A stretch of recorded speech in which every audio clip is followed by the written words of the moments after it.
academy, so she was used to standing out from the crowd. Challenges aside, we could have used Strum in the morning meeting.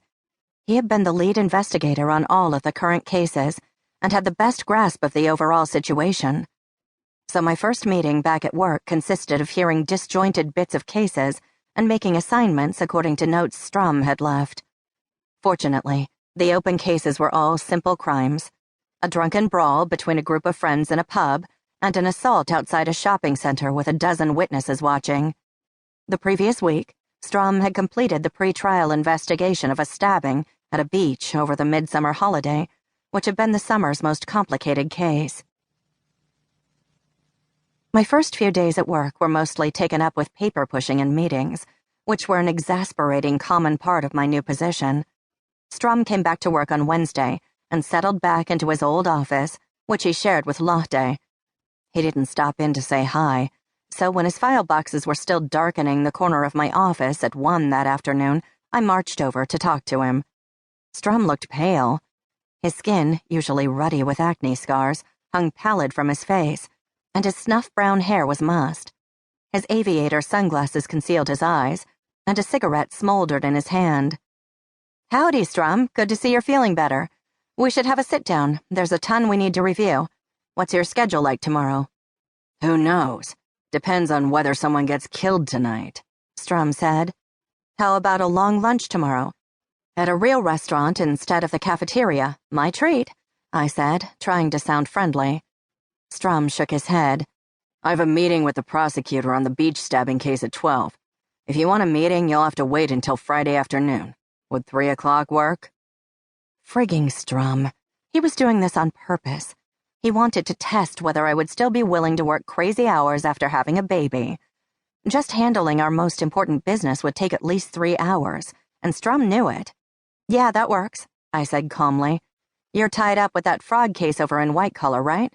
"Yeah, goddamn mess. But I don't really want anything bigger right now. I'm ready for a break after having to babysit the boys and that slant-eyed chick all year. I've had to explain everything to her and Poopinen in single-syllable words." "Don't you ever let me hear you call her slant-eyed again," I hissed, before I realized that Strum had been trying to get me to lose my cool on purpose. That had been easy for him ever since we were in the academy together.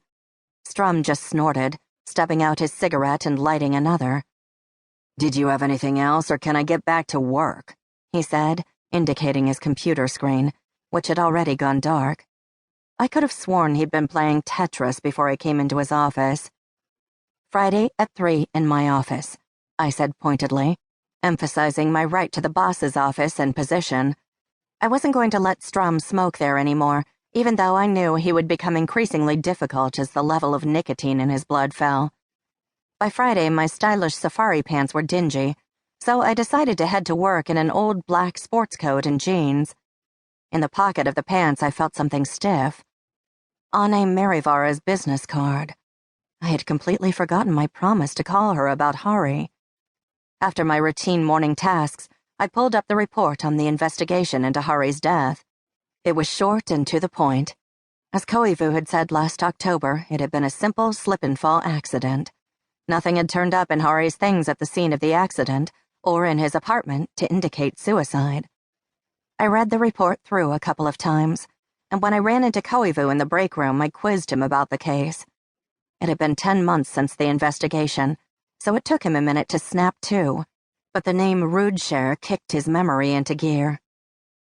"Yeah, I got to take a ride in a real helicopter. It wasn't anything suspicious, though, just an accident. I even went to his apartment and didn't find a suicide note or anything." "Did you look at his computer?" I asked, remembering a case in which a kid who only ever spent time with his computer had left a suicide note open on the screen, and then hung himself right there. The leg of his swinging corpse pulled the plug out of the wall, and no one thought to look for a message on the machine until someone bought it and found the note on the hard drive. "It was an Olivetti laptop, and he had it with him on the island. We didn't go through every file since it was obviously an accident, and it seemed all it had were lists of birds and marine biology mumbo-jumbo. Why can't they call a seagull instead of using some crazy Latin name?" Koivu asked. I patted him on the shoulder. "And you think it's less ridiculous calling someone